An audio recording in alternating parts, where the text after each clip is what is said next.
त्याग से वैराग्य नहीं आता, वैराग्य से त्याग आता है। वो बड़ा अद्भुत सूत्र है ये। बड़ा बड़ा त्याग करने के बाद भी आदमी के अंदर वैराग्य नहीं जागता, बड़ा अहंकार जाग जाता है, इतना कुछ छोड़ के आया हूं मैं। कई महात्मा लोग बोल देते हैं 15-20 करोड़ की दौलत पर लात मार के आया हूं, और उसके बाद दूसरा कहता है महाराज लगता है लात ठीक से लगी नहीं तो याद नहीं रहती। जिसने ठीक से लात लगा दी हो ना, वो तो भूल जाता है सब कुछ। कूड़ा कहीं पड़ा हुआ है, कितना कूड़ा छोड़ के आए हैं याद नहीं रहता आदमी को।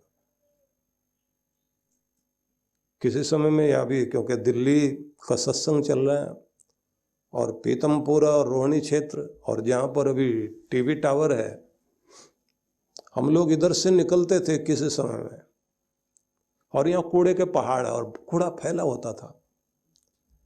इतना कुछ, बड़ी तेजी से नाक बंद करके भागते थे। और बस में भी अगर कोई बैठा हुआ है तो उस समय जो लंबा प्राणायाम हो सकता है उसका, जो जिंदगी में किसी ने प्राणायाम ना किया हो, वो वाला प्राणायाम व्यक्ति करता था।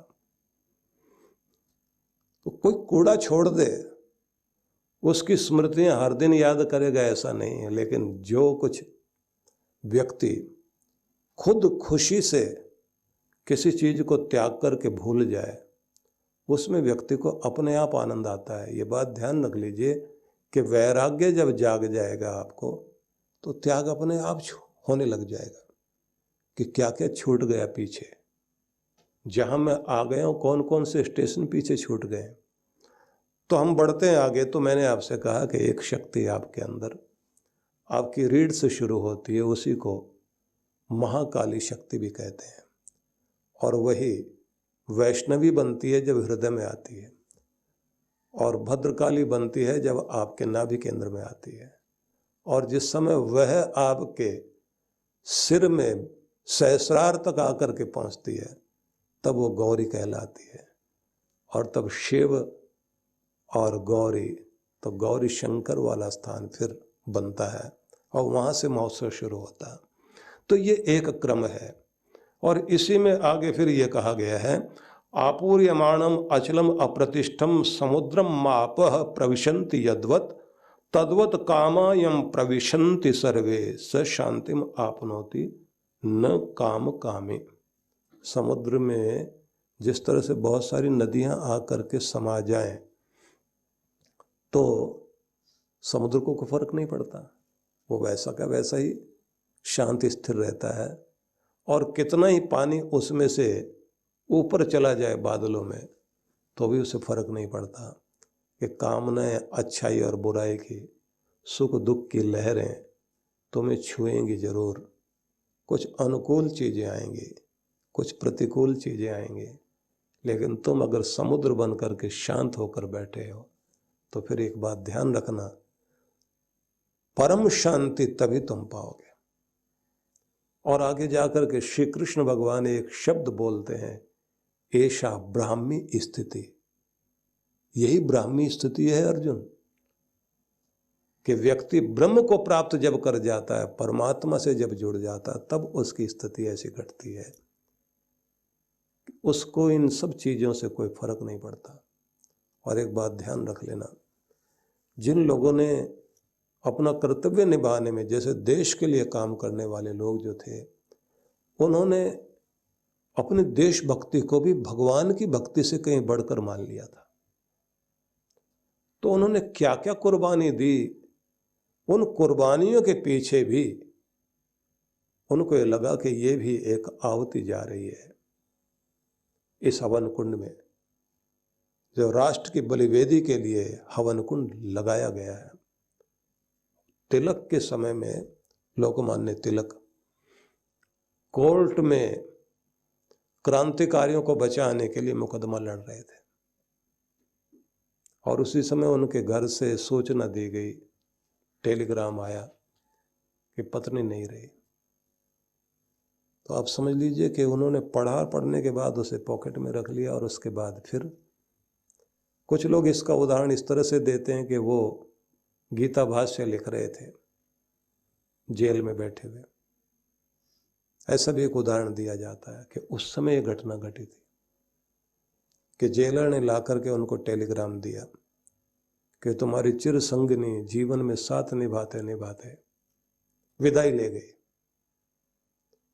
पढ़ा, लंबा गहरा सांस लिया और उसके बाद आंखें बंद की, शांत हुए, फिर लिखने बैठ गए। जेलर ने कहा कि इतनी बड़ी घटना घटी है, आंख में आंसू नहीं आए।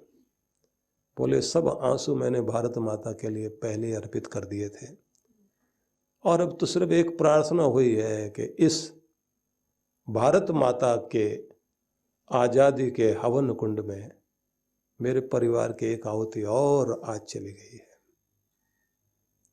तो बस मैंने तो समर्पण की मुद्रा में कह दिया, स्वीकार करना। कितना बड़ा दिल होता है व्यक्ति का। घटनाएं तो रुलाने वाली बहुत सारी आती हैं, बेचैन करने वाली घटनाएं, उस तरह से कि व्यक्ति बेचैन होकर के सब छोड़ के भाग खड़ा हो और ये कहे ये पड़ा तुम्हारा आंदोलन, ये पड़ा तुम्हारे सारे कर्तव्य, मैं ही क्यों। आदमी छोड़ सकता है, लेकिन जो लोग एक ऊंचाई तक पहुंच जाते हैं, संवेदना उनके अंदर बहुत अधिक होती है, बहुत सेंसिटिव होते हैं, लेकिन इतने सेंसिटिव होने के बाद भी बात वही रहती है। वज्रादपि कठोराणि कुसुमादपि मृदूनि। राम जी के संबंध में भवभूति ने लिखा कि अपना दुख देखते हैं तो पत्थर से भी, वज्र से भी कठोर हो जाते हैं, पर दूसरे के दुख में तो वो ऐसे पिघल जाते हैं कि फूल से भी कोमल हो जाते हैं। ये अपने आप को बनाना पड़ता है, और अगर आप उस स्थिति तक पहुंच गए हैं तो कहते हैं यही ब्राह्मी स्थिति है, ब्रह्म से जुड़े हुए व्यक्ति की स्थिति है।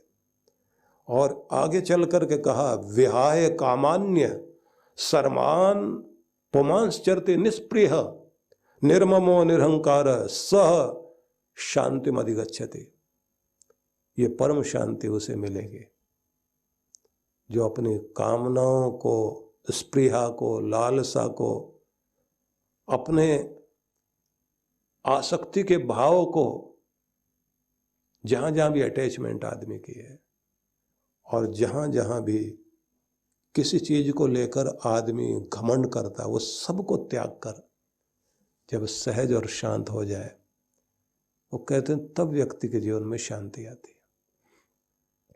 लेकिन फिर हम वहीं चलेंगे कि वह शांति पाने के लिए आपको एक सीढ़ी चढ़ना पड़ेगा। सबसे पहले हर आदमी के लिए एक कर्तव्य बनता है कि आप साधना करने वाले बने। मतलब ये हुआ कि थोड़ी देर अपने मंदिर में बैठते हैं तो देवी देवताओं का आप मंत्र जाप करते हुए उनको प्रणाम करते हैं, फूल वूल चढ़ाते हैं। तो उस फूल वूल चढ़ाने के बाद एक प्रक्रिया होती है। व्यक्ति भगवान की स्तुति में कुछ कहता है, भगवान का वंदन करता है, महिमा गान करता है और फिर अपनी बात कहता है, मतलब कुछ मांगने की बात, जैसे प्रार्थना कहते हैं। ज्यादा कुछ करेगा, आरती कर लेगा। लेकिन हम इससे अगली चीज भूल जाते हैं कि जब आपने भगवान को फूल चढ़ाकर उन्हें प्रणाम किया तो साथ में आह्वान करना होता है। अपने पंडितों को देखा पूजा कराते समय, स्थान का पवित्रीकरण करेंगे, यजमान के ऊपर भी छींटे लगाएंगे, आसन पर बैठाएंगे, उनको आचमन कराएंगे, उनके माथे पर तिलक लगाएंगे आज्ञा चक्र में और कहेंगे ये स्थान है आपका। महाराष्ट्रियन ब्राह्मणों में प्राणायाम कराने की विधि ज़्यादा चलती है। आचमन कराने के साथ विधि तो यहाँ भी वही है, वहाँ भी वही है, लेकिन साथ में कहते हैं कि प्राणायाम भी जरूर करिए। तो प्राणायाम करने के साथ तिलक यहाँ लगाया, तो उसके बाद जब आह्वान करते हैं, एक तो संकल्प होता है, मैं इस कामना के लिए इस नाम वाला इस स्थान पर यहाँ बैठ करके आज इस निमित्त इस पूजा को कर रहा हूँ। जब आप कोई बड़ी पूजा करते हैं तो उसमें पूरा इतिहास भी साथ में बोला जाता है। भरतखंडे, जम्बूद्वीपे, आर्यावर्त अंतर्गते, वो सब स्थान की बात उस समय चर्चा की जाती। मैं इस गोत्र वाला, इस नाम वाला, ये कामना लेकर के, आज ये संकल्प लेकर के इस पूजन को, अनुष्ठान को करने लगा हूँ। तो ये सारी चीज़ें बोली जाती, लेकिन इतना कहने के लिए तो रोज़ जगह नहीं होती, न समय होता। और अगर इस कर्मकांड में ऐसे लग गए तो बहुत टाइम लग जाएगा। लेकिन फिर भी एक बात होती है, आसन को पवित्र किया, आचमन भी कर लिया, माथे पर तिलक भी लगा लिया, थोड़ा प्राणायाम करके अपने आप को शांत कर लिया। अब आह्वान कर रहे हैं आप भगवान का, आह्वान कर रहे हैं कि ब्रह्मांड में फैली हुई परमात्मा और देवताओं की शक्तियाँ, उन सभी का स्तवन करना मैं चाहता हूँ। तो सब यहाँ विराजमान हो जाए। मेरे इस मंदिर की जो मूर्तियाँ हैं, जो यहाँ श्री विग्रह हैं, उसमें अपने स्वरूप को प्रकट कीजिए आप। तो वहाँ स्थापना करते हैं, लेकिन उससे आगे माना जाता है कि अपने हृदय में स्थापना करो। भगवान को आमंत्रण दो, अपने इष्ट देव को, उन्हें आमंत्रित करना होता है कि प्रभु मेरे अंदर जागृत हो जाओ, मेरे अंदर अपनी शक्ति को जागृत करो, मेरे मन मंदिर में आप की मुझे अनुभूति हो। तो ये एक नियम है। उसके बाद अगला नियम माना जाता है कि फिर आप उनका ध्यान करें। मेरा प्रभु कैसा, तो उसके सारी अच्छी चीज़ें आप भगवान के संबंध में कहें। आप अगर राम जी को मानते हैं तो राम वाले स्वरूप को ध्यान में ले आएं, कृष्ण को मानते हैं तो कृष्ण वाले स्वरूप को, दुर्गा माता को मानते हैं, भवानी माता को मानते हैं तो महाकाल को माने या महाकाली को माने, भवानी को माने या भगवान को माने, तो जिन भी स्वरूप को आप मानते हैं उसे ध्यान में ले आइए। और ध्यान में ला करके फिर उन्हें, उनके अंदर से निकलते हुए प्रकाश को अपने अंदर उतरते हुए अनुभव करें। इसके बाद में आता है कि चक्रों के अंदर उन शक्तियों को जागृत करना। क्योंकि हम सब के व्यक्तित्व में जितने भी हमारे ये चक्र हैं शरीर के, जिनको पावर सर्किट बोला जाता है, तो इनके अंदर परमात्मा की शक्तियों को जागृत करना चाहिए। और फिर आप आज्ञा चक्र में ध्यान करें थोड़ी देर, भले ही कोई मंत्र बोलते हुए करें। नियम तो ये होता है कि जाप करते हुए ध्यान में जाएं, और ध्यान घटे तो ध्यान में आखिर तक पहुंच जाइए। और अगर ध्यान से मन हटता है फिर जाप में जाओ, जाप करते करते ध्यान तक पहुंच जाओ, ध्यान से हट रहे हो तो जाप करना शुरू कर दो। तो ये एक क्रम माना जाता है। लेकिन शुरू में अगर जाप में भी समस्या आ रही है तो प्राणायाम करो। प्राणायाम कर रहे हैं तो तब भी बात ना बने तो शिथिलीकरण करो, पूरे शरीर को शांत करो, तनाव रहित करो। तनाव रहित होने के बाद में फिर प्रभु का ध्यान करके, स्वरूप का ध्यान करके, उनका आह्वान करके, मन शांत है, प्रभु का ध्यान करते हुए, स्तुति करते हुए उसमें खो जाइए, भगवान के ध्यान में खो जाइए। और आनंद महसूस जब होने लग जाए, जब आप बिल्कुल गहराई में अंदर पहुंच जाएं, खुद की होश न रहे, तो समझ लेना चाहिए कि अब आपकी बैटरी चार्ज होनी शुरू हो गई है। भगवान आपको चार्ज कर रहे हैं। जो जो जिस जिस चीज़ की ज़रूरत आपको, वो सब दिया जा रहा है आपको। लेकिन इसी के साथ में दो बातें घटनी शुरू हो जाएंगी। पिछले आपके जितने भी कर्म हैं जो दुखदायी हैं आपके लिए, उनका निस्तारण होना शुरू हो जाएगा। जो भाग्य बन गया वो तो आएगा आगे, लेकिन जो अभी भाग्य बना नहीं है लेकिन खाते में है, उसको धोने का तरीका यही है, सिर्फ ध्यान और तपस्या, यही पिछले कर्मों को धोती है। लेकिन दूसरी चीज़ क्या होगी, जैसे जैसे आप ध्यान में जाएंगे तो दूसरा काम एक और कमाल का होता जाएगा। आपकी आत्मिक शक्ति बढ़ती जाएगी, पुण्य की वृद्धि होती जाएगी, अंतःकरण शुद्ध होता जाएगा।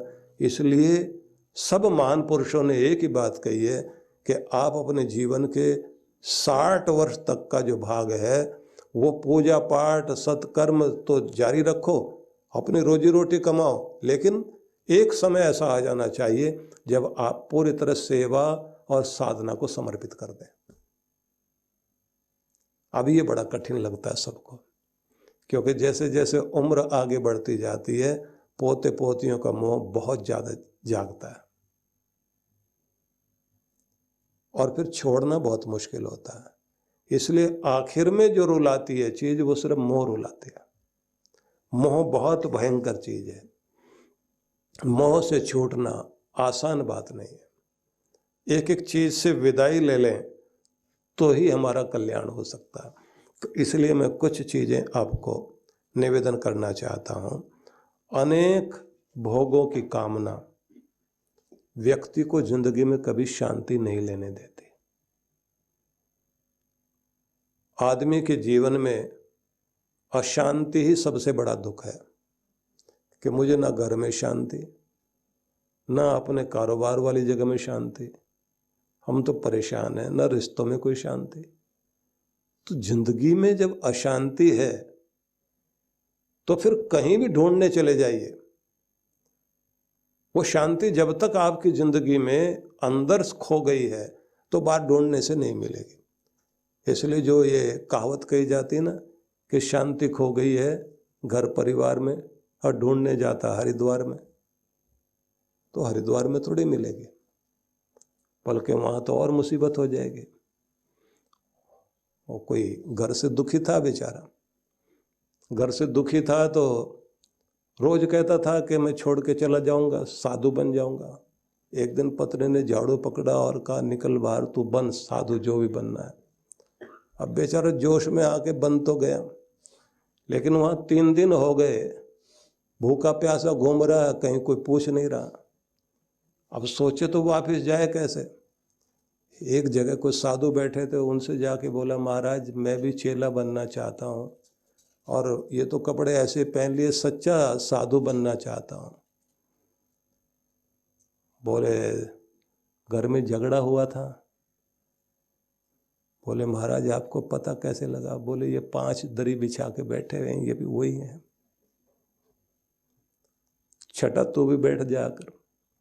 और मैं ये नहीं कहता सारे वहाँ ऐसे ही हैं, लेकिन खटपट वैराग्य तो बहुत जल्दी होता है ना, बड़ा जल्दी आदमी बन जाता है, लेकिन उसके बाद में समस्या तो नहीं जाती कहीं भी। समस्या का अगर अंत करना है तो आपको कहाँ करना होगा?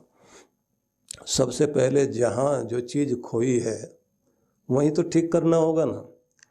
अपने घर परिवार में कुछ चीज़ें करनी बहुत ज़रूरी हैं। सबसे पहली बात जो अभी मैं आपको कहूँगा, जो काम आप कर रहे हो अगर आप उसे पसंद करते हो तो वो आपको फलेगा, और अगर आपको मजबूरी में करना पड़ता है और आप उसे पसंद नहीं करते तो वो आपको कभी भी सुख नहीं देगा। आप जिस घर परिवार में रह रहे अगर आप उसे पसंद नहीं करते तो वो आपको सुख नहीं दे सकता। अपने घर के लोगों को पसंद कीजिए और अपनी छोटी सी दुनिया को पसंद कीजिए, आपका घर आपको सुख शांति देना शुरू कर देगा।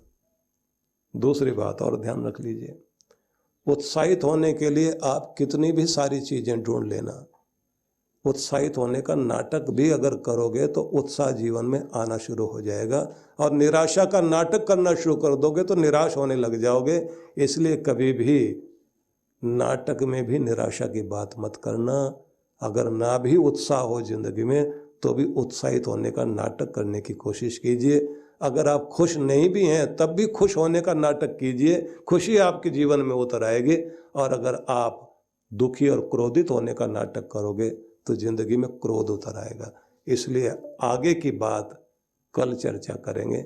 शुभकामनाओं के साथ 108 कुंडीय श्री गणेश लक्ष्मी महायज्ञ परम पूज्य सद्गुरुदेव श्री सुधांशु जी महाराज एवं डॉक्टर अर्चिका दीदी जी के पावन सानिध्य में विश्व जागृति मिशन पिछले कई वर्षों से जनहित में सुख समृद्धि एवं रिद्धि सिद्धि प्राप्त कराने हेतु श्री गणेश लक्ष्मी महायज्ञ का आयोजन करता आ रहा है। इसी क्रम में इस वर्ष भी आनंद धाम आश्रम के पवित्र प्रांगण में 4 से 7 अक्टूबर तक 108 कुंडीय श्री गणेश लक्ष्मी महायज्ञ आयोजित किया जा रहा है, जिसमें गणेश लक्ष्मी के महाजाप के साथ साथ मंत्राहुति विशेष रूप से होगी। साथ ही 7 अक्टूबर शरद पूर्णिमा के अवसर पर वरदान सिद्धि साधना में सम्मिलित होकर इष्ट कृपा व गुरु कृपा प्राप्त करें। कार्यक्रम की रूपरेखा दिनांक 4 से 7 अक्टूबर 2025 प्रातः 8 बजे। विशेष 7 अक्टूबर वरदान सिद्धि साधना एवं शरद पूर्णिमा पर गुरु दर्शन। आप सपरिवार इस कार्यक्रम में सादर आमंत्रित हैं। आप घर बैठे भी यज्ञ में भाग ले सकते हैं। यज्ञ में यजमान बनने के लिए संपर्क करें।